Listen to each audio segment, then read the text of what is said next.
A inteligência artificial, ela tá chegando na medicina numa velocidade da luz. Cada dia que a gente passa, tem mais tecnologia, tem mais inteligência artificial funcionando, tem mais propostas de intervenção na medicina.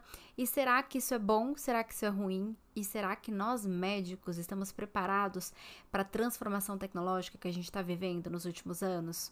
Eu sou a Maite, eu sou médica de família e eu sou apaixonada por possibilidades de inovação na medicina.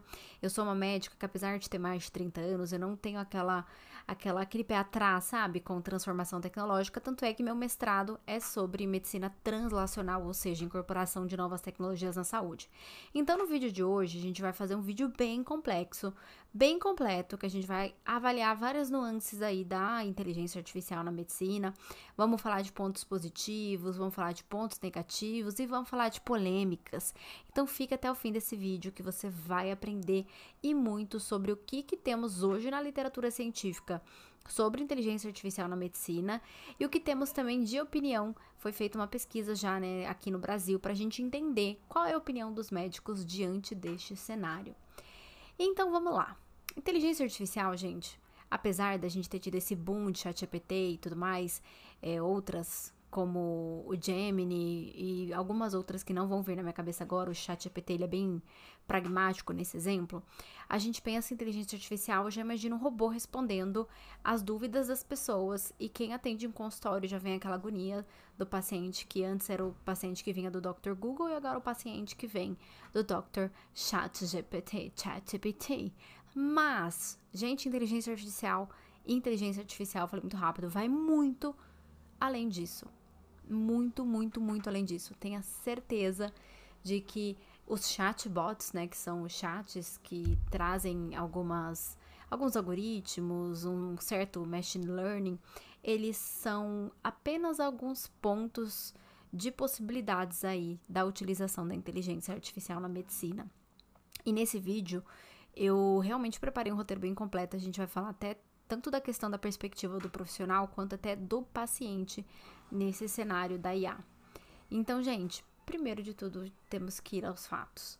A IA, ela já está sendo utilizada para detecção precoce de doenças, para triagem de pacientes, e inclusive eu quero trazer um exemplo de uma vivência prática que eu tive. Eu fiz intercâmbio em 2016 ou 2015 para o Chile, era um intercâmbio de pesquisa científica, e eu, gente, estava indo pesquisar relação de álcool com neurônios. Era essa pesquisa que eu tinha escrito.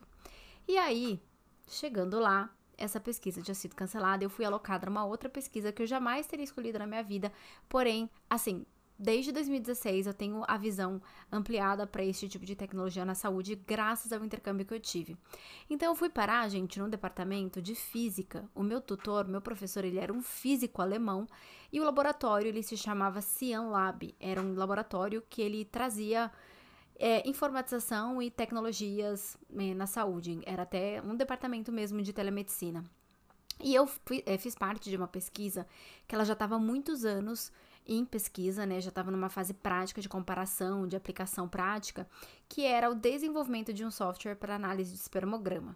Então, para quem não sabe, espermograma é um exame muito chato que a pessoa tem que fazer, coletar a amostra fresca, e ela deve ser analisada o mais precoce possível. E pensando no Chile, que é uma linguiça, a gente tem locais em que tem muita dificuldade de acesso, Brasil também assim, né? Não é uma grande novidade, mas tinham poucos centros no país, na ocasião em que eu fiz essa pesquisa, que tinham departamento de análise de espermograma. E neste laboratório estava sendo criada uma pesquisa, que era espermograma digital assistido pela internet. Olha só onde eu fui parar em 2016. Em que um software de computador, ele analisava fotografias seriadas de amostras de espermograma.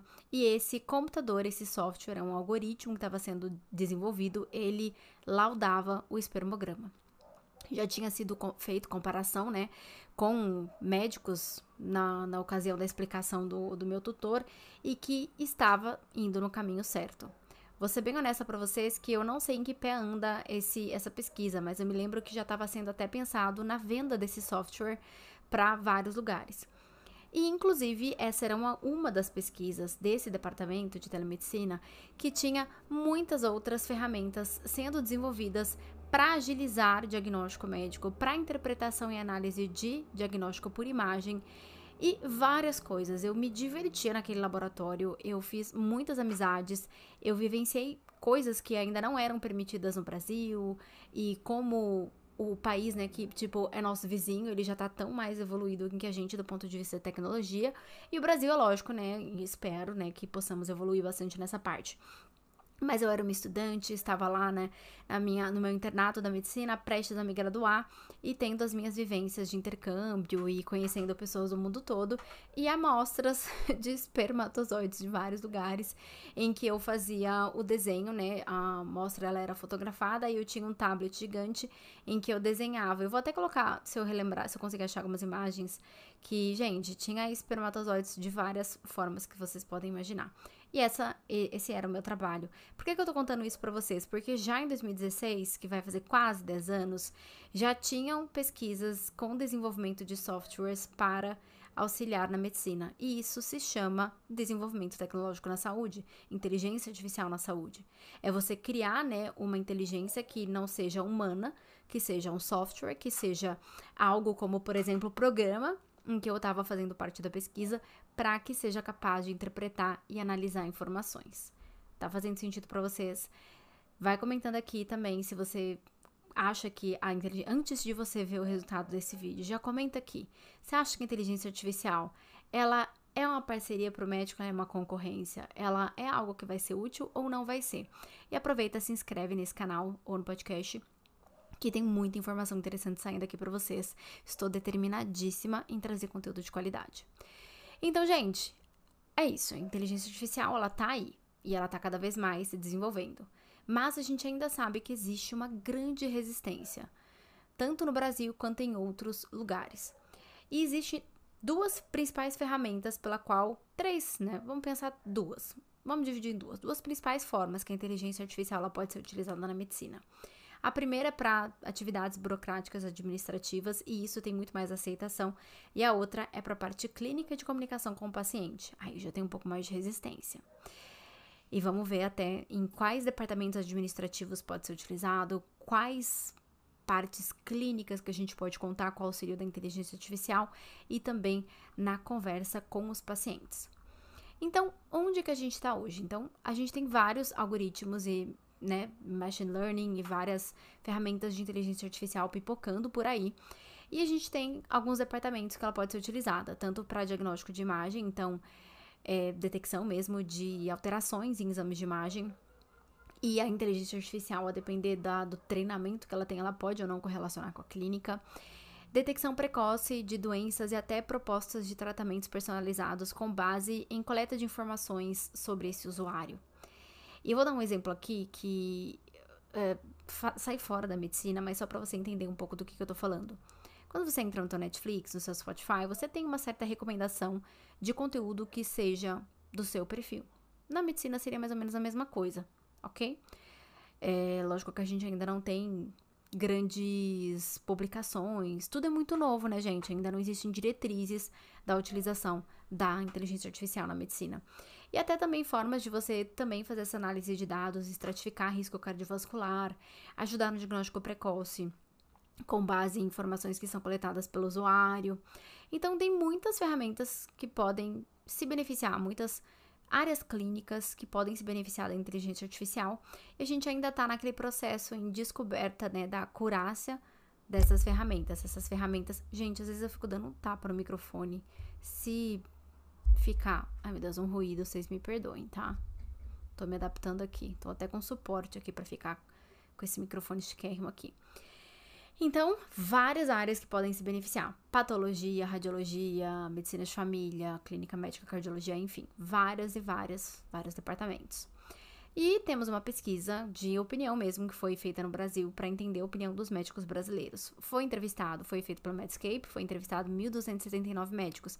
E foi muito legal porque tem várias idades. A gente sabe que com o gap geracional a gente tem uma tendência, né, dos jovens serem mais adeptos à inteligência artificial.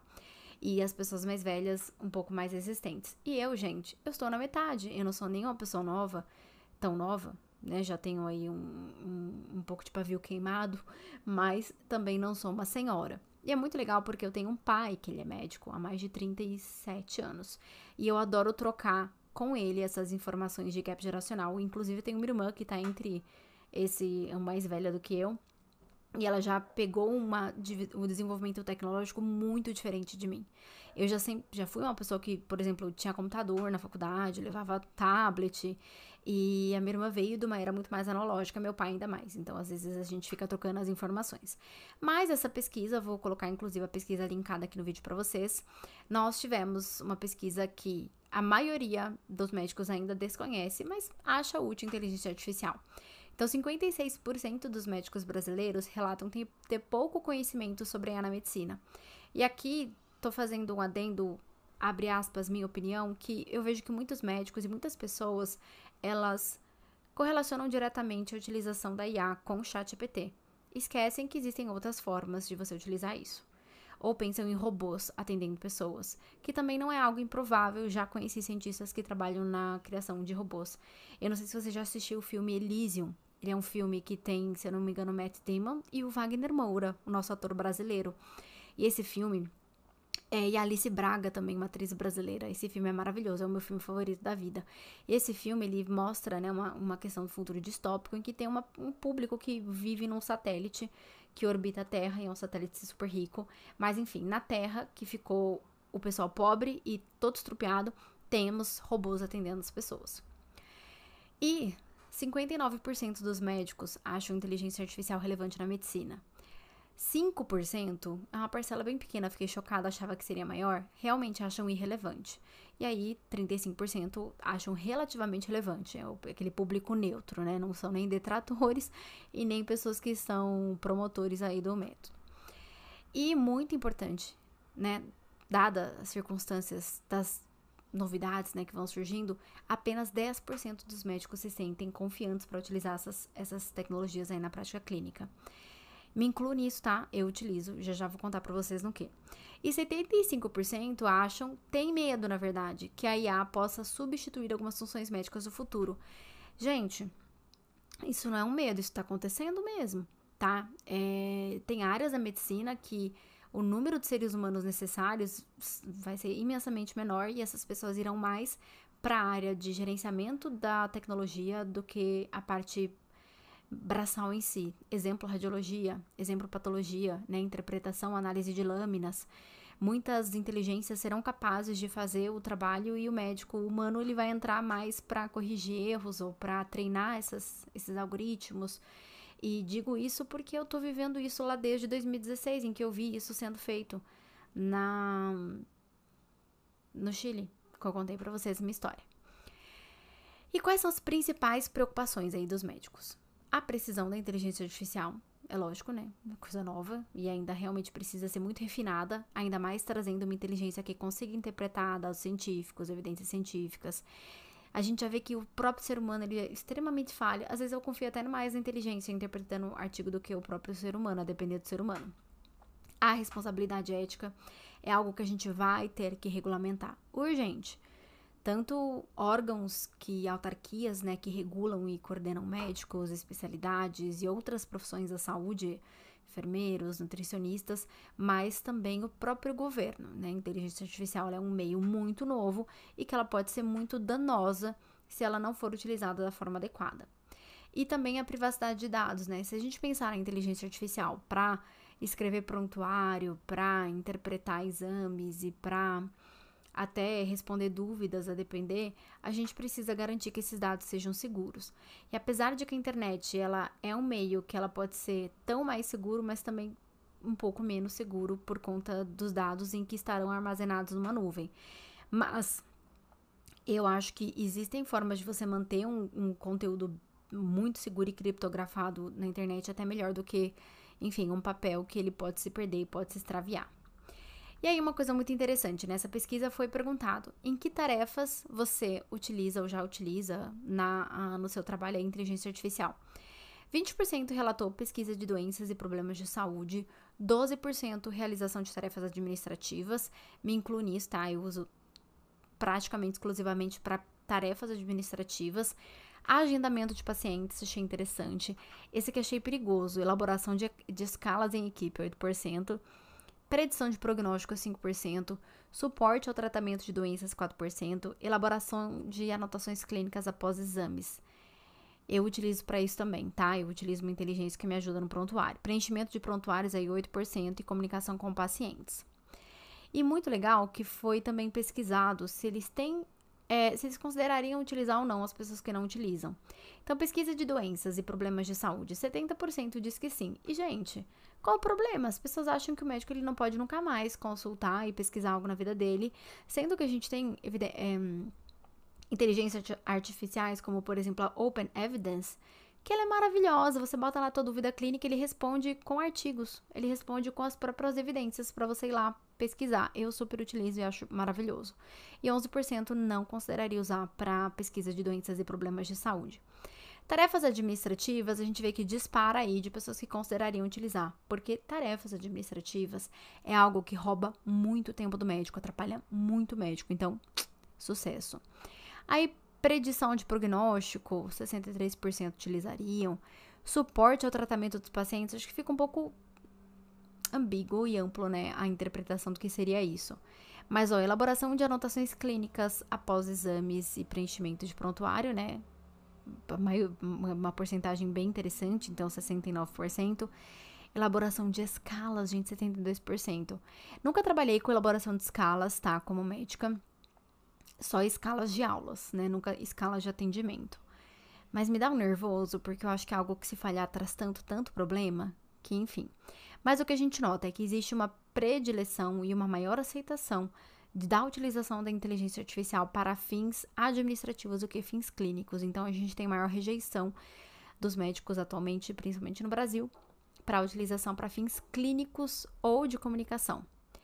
E qual que seria a rotina, a melhor estratégia da gente incorporar a IA na rotina médica? 40% dizem adotar o mais cedo possível. E 57% esperar para ver. Então, entender melhor para onde vai essa inteligência artificial, a regulamentação, as novidades, até para incorporar na prática clínica. Achei prudente. E vamos resumir aqui para a gente encaminhar para nossa síntese, né, desse vídeo que está sendo super completo. Quais são os benefícios da gente utilizar inteligência artificial, gente, na medicina? Gente, a gente tem que entender que a inteligência artificial, ela pode unir vários dados e talvez isso possa ampliar o seu cérebro.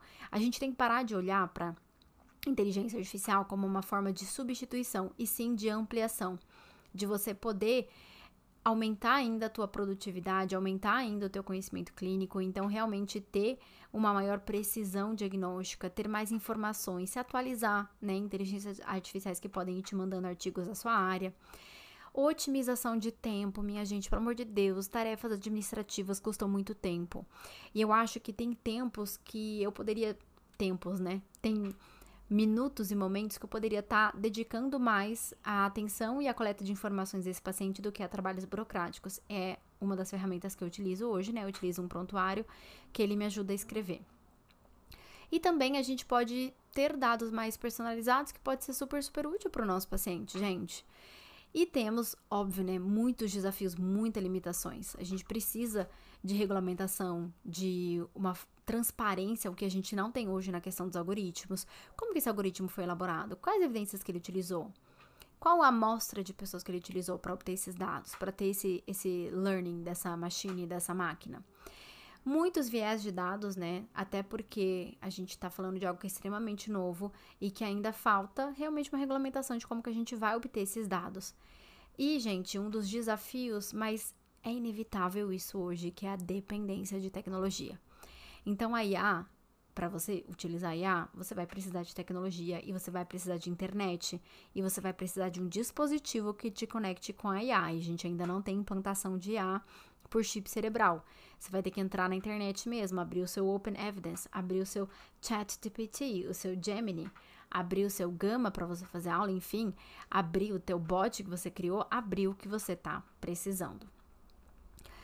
E também foi questionado que médicos podem ter medo né, da inteligência artificial, tanto reduzir a autonomia clínica quanto aumentar e interferir no risco de negligência médica. Então, hoje a gente tem uma porcentagem de pessoas que são mais favoráveis a achar que isso reduz os riscos e a negligência. E tem 34% ainda acham que a gente pode aumentar o risco. Então, a gente tem uma proporção aí um pouco maior para pessoas favoráveis, mas ainda é bem alta a rejeição. E a gente tem, quando fala de inteligência artificial, tem que pensar em aspectos éticos e de regulamentação da IA na medicina. Porque, gente, a internet não é terra de ninguém. E desde que a medicina ela veio para a internet, ela veio para esse tipo de ferramenta, a gente teve muitas transformações. E a gente não tem tempo hábil de realmente se ajustar a essas novidades de forma ética. E quando a gente pensa em IA, é necessário que isso seja feito até para garantir privacidade de dados, para garantir a utilização adequada. Me diz aí, você tem medo da inteligência artificial substituir o médico? Ou você acha mesmo, você concorda comigo, que a gente pode ter uma potencialização aí do nosso trabalho com a inteligência artificial? Eu vou colocar algumas evidências utilizadas nesse vídeo e fica aqui no canal que tem vários outros conteúdos para vocês. Obrigada!